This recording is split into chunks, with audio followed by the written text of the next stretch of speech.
verão chegou e as visitas começaram. Tio Henry e tio George ou o vovô às vezes vinham a cavalo pela grande floresta para ver pá. Ma saía à porta e perguntava como estavam todos, então dizia: Charles está na clareira. Depois cozinhava mais comida que de costume e a refeição durava mais tempo. Pá, Ma e a visita ficavam sentados conversando um pouco antes de voltar ao trabalho. Às vezes, Ma deixava que Laura e Mary atravessassem a estrada e descessem a colina para visitar a senhora Peterson. Os Petersons tinham acabado de se mudar para lá. A casa era nova e estava sempre arrumada porque a senhora Peterson não tinha uma filha pequena para bagunçá-la.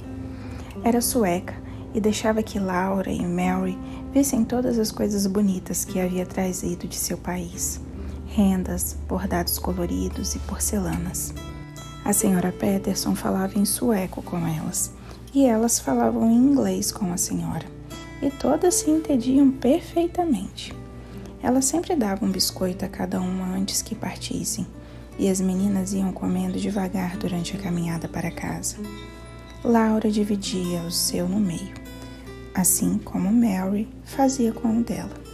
Metade de cada um era reservado para Carrie. Quando chegavam em casa, a bebê tinha 2 metades de biscoito, ou seja, um biscoito inteiro. Aquilo não estava certo. Elas só queriam dividir os biscoitos igualmente com Carrie. Mas, se Mary guardasse metade do seu e Laura comesse o dela inteiro, ou se Laura guardasse metade do dela e Mary comesse o seu inteiro, tampouco seria justo. Elas não sabiam o que fazer, por isso, cada uma guardava metade e dava a bebê, sempre sentindo que aquilo não era justo. Às vezes, vizinhos mandavam avisar que a família passaria certo dia com eles. Então Ma caprichava na limpeza, cozinhava ainda mais e abria o pacote de açúcar da loja. No dia marcado, uma carroça chegava pelo portão logo cedo, trazendo crianças desconhecidas com quem as meninas podiam brincar. Quando o senhor e a senhora Hewlett vieram, trouxeram Eva e Clarence consigo. Eva era uma menina bonita, com olhos escuros e cachos pretos. Brincava com cuidado e mantinha o vestido sempre limpo e sem amarrotar. Mary gostava daquilo, mas Laura preferiu brincar com Clarence. Clarence era ruivo, sardento e estava sempre rindo. Suas roupas também eram bonitas.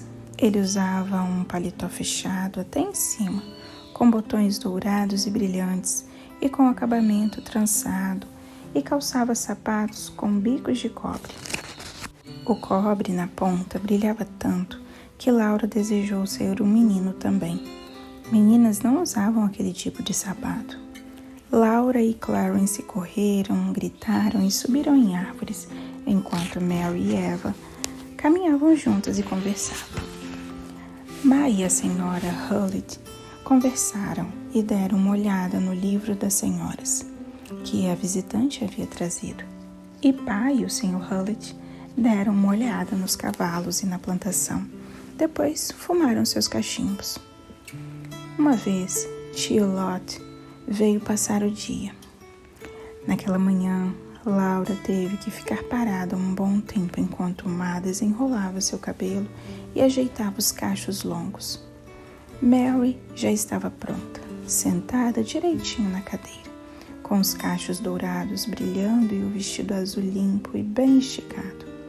Laura gostava de seu vestido vermelho, mas Ma puxou tanto seu cabelo, que era castanho em vez de dourado, que ninguém o notou. Só notaram e admiraram Mary. Pronto, Ma disse afinal. Seu cabelo está lindo e Lot está vindo. Vão correndo encontrar sua tia, vocês duas. Perguntem a ela o que prefere, cachos castanhos ou dourados. Laura e Mary correram porta fora e pelo caminho, pois a tia já estava no portão. Lot era alta, muito mais do que Mary.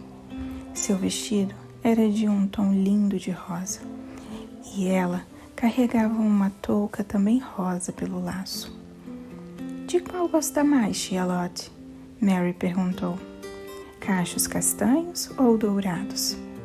Má dissera as meninas que perguntassem aquilo, e Mary era uma boa menina que fazia exatamente o que diziam.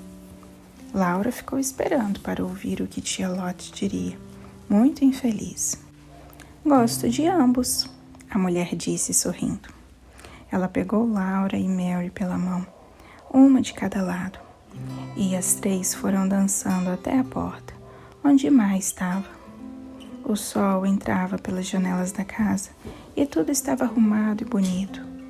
Uma toalha vermelha cobria a mesa e o fogão tinha sido polido até brilhar. Do outro lado da porta do quarto, Laura viu que a cama baixa tinha sido guardada sob a alta. A porta da despensa estava aberta, permitindo ver e sentir o aroma das delícias nas prateleiras. Susan Preta desceu ronronando a escada do sótão, onde estivera tirando uma soneca. Estava tudo tão agradável e Laura se sentia tão feliz e bem que ninguém poderia pensar que se comportaria tão mal como se comportou naquela noite. Depois que tia Lottie foi embora, Laura e Mary se sentiram cansadas e contrariadas. Elas estavam perto da pilha de lenha, recolhendo lascas de madeira para o fogo da manhã. Detestavam recolher lascas, mas faziam aquilo todo dia. E, naquela noite, detestavam mais que nunca. Quando Laura pegou a maior lasca de todas, Mary disse: Não me importo. É do meu cabelo que a tia Lottie gosta mais. Cabelo dourado é muito mais bonito que castanho. A garganta de Laura se fechou, de modo que ela não conseguia falar. Sabia que cabelo dourado era mais bonito que castanho. Sem ter o que dizer, deu um tapa na mesma hora no rosto de Mary. Então ouviu o pai dizer: Vem aqui, Laura. Ela foi devagar, arrastando os pés. Pai estava sentado logo à entrada. Tinha visto Laura dar um tapa em Mary. Lembra que eu disse que vocês duas nunca deveriam bater uma na outra? Pá perguntou. Mas Mary disse que... Laura começou a responder. Não faz diferença, garantiu Pá. O que importa é o que eu disse. Ele tirou uma cinta da parede e bateu em Laura com ela. Laura se sentou em uma cadeira no canto, soluçando. Quando parou de chorar, ficou de cara feia. A única coisa que a alegrava naquele momento era que Mary tinha de recolher todas as lascas sozinha. Finalmente, quando já estava escurecendo, Pá disse: Vem aqui, Laura. Sua voz soava bondosa. Laura obedeceu e ele a colocou no colo e a abraçou forte. Ela se aninhou na curva de seu cotovelo, com a cabeça em seu ombro, de modo que o bigode comprido e castanho dele quase cobria os olhos da menina. Tudo estava bem de novo. Laura contou tudo a Pá. Depois perguntou: Você não prefere cabelo dourado a castanho, prefere? Pá baixou seus olhos azuis para ela e disse: Bem, Laura, meu cabelo é castanho. Ela não havia pensado naquilo. O cabelo e o bigode de Pá eram castanhos, e castanho parecia a ela uma cor encantadora. E estava feliz que Mary tivesse precisado recolher as lascas sozinha.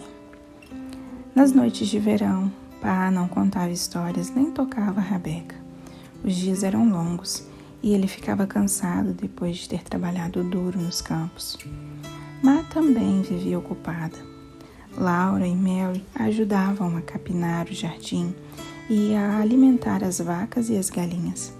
Também recolhiam os ovos e ajudavam a fazer queijo. Quando a grama estava alta e grossa e as vacas davam bastante leite, era o momento de fazer queijo. Era preciso matar um bezerro, porque não dava para fazer queijo sem coalheira. o revestimento do estômago de um bezerro. O animal deveria ser bem jovem e não poderia ter se alimentado de nada além de leite. Laura tinha medo de que Pá fosse matar um dos bezerrinhos no estábulo. Eram tão fofinhos. Um era castanho amarelado e o outro era castanho avermelhado. Seus pelos eram macios e seus olhos eram grandes e sonhadores. O coração de Laura bateu mais forte quando Má começou a falar com Pá sobre fazer queijo. Pá não ia matar seus bezerros porque eram fêmeas e virariam vacas leiteiras. Ele foi falar com o vovô e tio Henry sobre o queijo, e tio Henry disse que mataria um bezerro dele. Haveria coalho o bastante para tia Polly, vovó e Má. Pá foi de novo à casa de tio Henry e voltou com um pedaço do estômago do bezerro. Parecia um pedaço macio de couro, entre branco e cinza, todo enrugado e áspero de um lado. Quando as vacas foram ordenhadas à noite, Má dividiu o leite em 2 panelas. Pela manhã, ela separou a nata para fazer manteiga depois. Então, depois que o leite ordenhado pela manhã tinha esfriado, ela o misturou com o leite sem nata e levou ao fogo. Um pedaço de coalheira, embrulhado em tecido, estava de molho em água morna. Má espremeu toda a água da coalheira. Depois despejou no leite quente. Ela mexeu bem e deixou em um lugar quente, perto do fogo. Logo ele engrossou e se transformou em uma massa lisa e trêmula. Com uma faca comprida, Má cortou a massa em quadradinhos e os deixou descansar para fazer o coalho que separasse do soro. Depois passou tudo para um pano e deixou que o líquido amarelado e fino escorresse. Quando não havia mais soro dentro do pano, ela transferiu o coalho para uma panela grande e salgou, virando e misturando bem. O tempo todo, Laura e Mary a acompanhavam, ajudando como podiam. Elas adoravam comer os pedacinhos de coalho. Na hora de Má colocar o sal, fazia barulhinho contra os dentes. Pá havia instalado uma bancada para prensar o queijo sobre a cerejeira que ficava nos fundos. Ele havia feito 2 ranhuras no sentido do comprimento de uma tábua e a apoiado em 2 blocos, um ligeiramente mais alto que o outro. Sob o extremo mais baixo, posicionara um balde vazio. Má colocou o aro para moldar o queijo sobre a tábua. Abriu um pano limpo e úmido sobre ele e o encheu com os pedaços de coalho salgado. Depois cobriu com outro pano limpo e úmido e colocou uma tábua redonda em cima, pequena o bastante para passar pelo aro. Então, botou uma pedra pesada em cima. Ao longo do dia, a tábua redonda foi cedendo devagar ao peso da pedra, extraindo o soro que escorria pelas ranhuras na bancada até o balde. Na manhã seguinte, Má tirava o queijo redondo e amarelo claro, do tamanho de uma panela média. Então, fazia mais coalho e voltava a preencher o aro. Toda manhã, ela tira o queijo da prensa e o aparava até ficar liso. Então costurava um tecido em volta e o untava com manteiga fresca. Depois colocava o queijo na prateleira da despensa.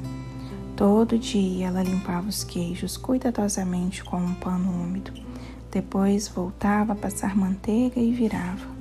Após muitos dias, o queijo estava maduro, com uma crosta dura em volta.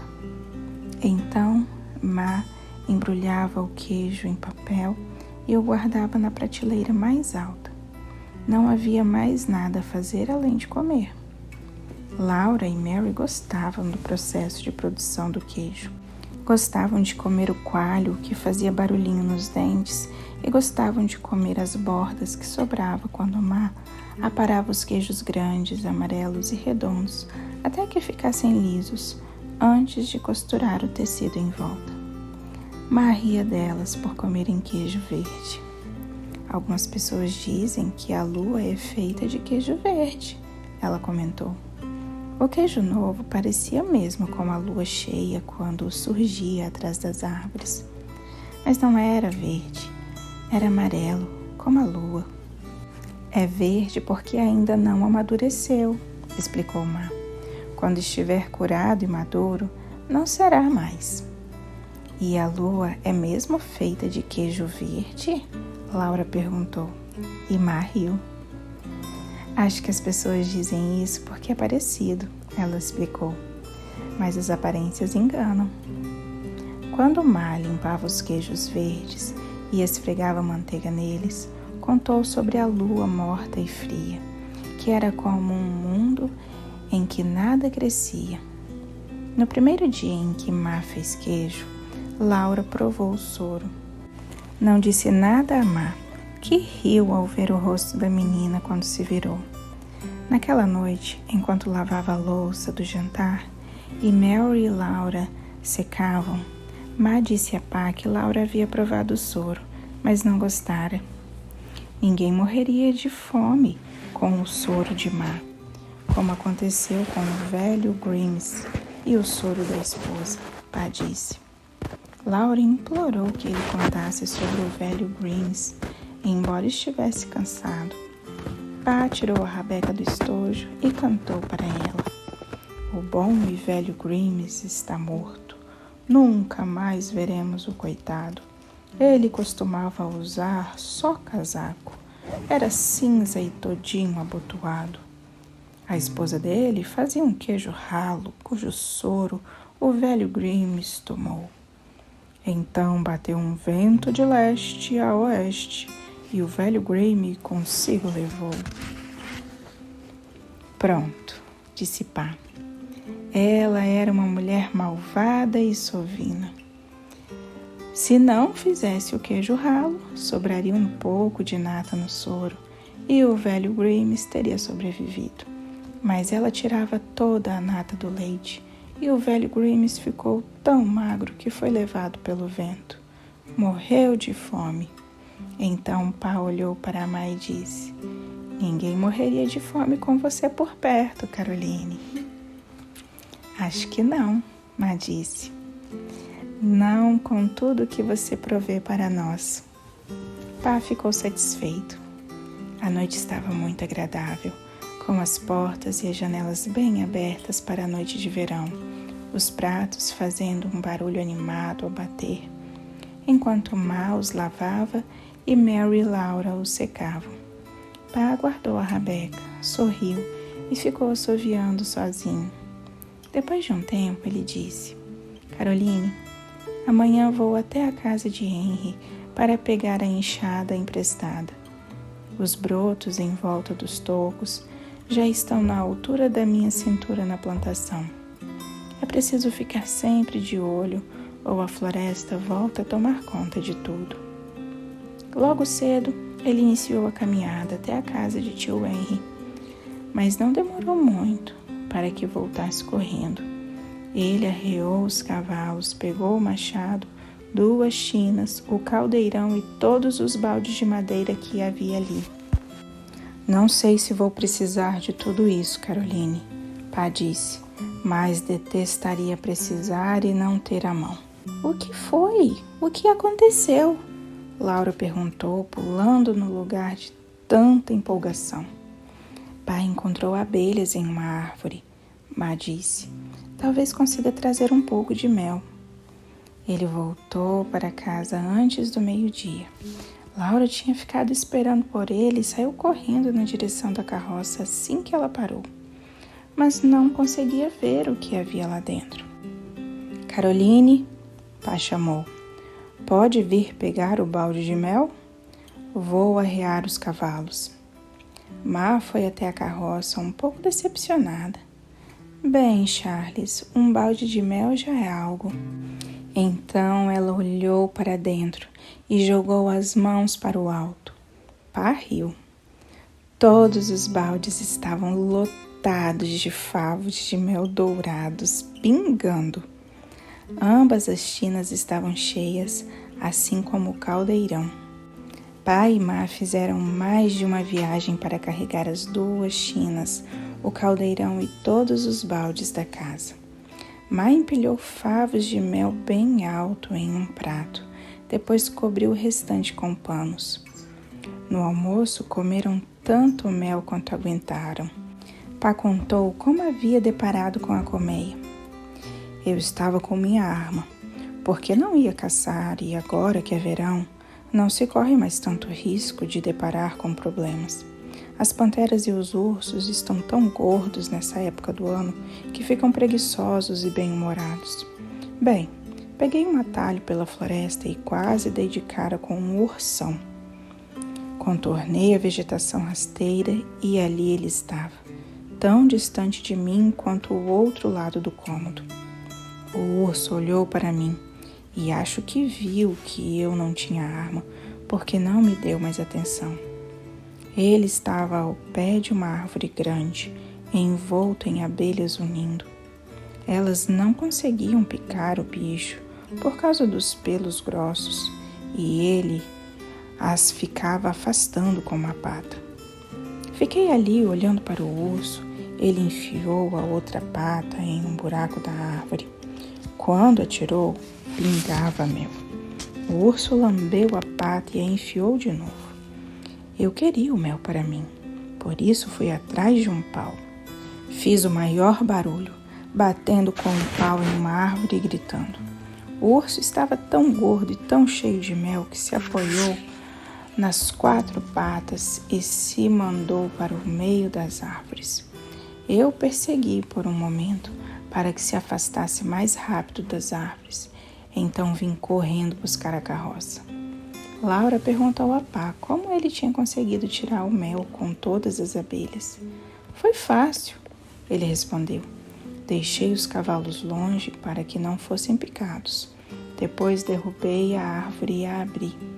As abelhas não picaram o senhor? Não, elas nunca me picam, disse Pá. A árvore estava oca e tinha mel de cima a baixo.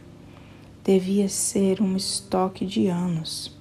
Uma parte era mais velha e mais dura, mas acho que consegui mel líquido e de boa qualidade para durar um bom tempo. Laura teve pena das pobres abelhas. Elas trabalharam tanto e agora não têm mais mel.